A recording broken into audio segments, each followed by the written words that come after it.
The next round of student loan lawsuits challenging the PSLF rule were filed this week, this time by a coalition of 21 states and the District of Columbia. This group of states, just like the other lawsuit, alleges that the new PSLF rule is unconstitutional and violates a ton of statutory reasons. And we'll break down exactly what they are challenging here so that you can understand what the problems are with this new PSLF rule, at least according to all the states and groups that are suing the Department of Education.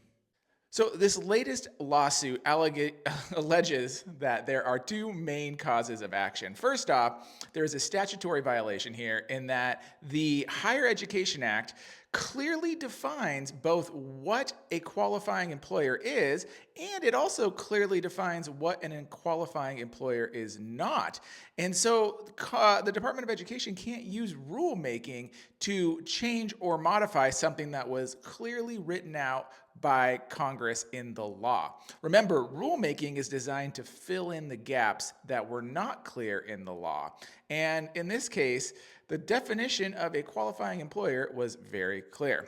Also, they are considering this to be an Administrative Procedure Act violation, both in how the rulemaking process happened and both that this rule is arbitrary and capricious. And it gives basically the Secretary of Education virtually unlimited power to decide on what counts and what doesn't count, which that's not how rules and laws in this country work. You don't get to have just a single administrator decide. It has to be very clear what the problem is, how to fix it, and there has to be appeals processes as well. And so it's important to note that this is just another lawsuit that was filed against the PSLF final rule about. Like other lawsuits to date, we are probably not going to get a ruling on this in the short term, especially with the government shutdown.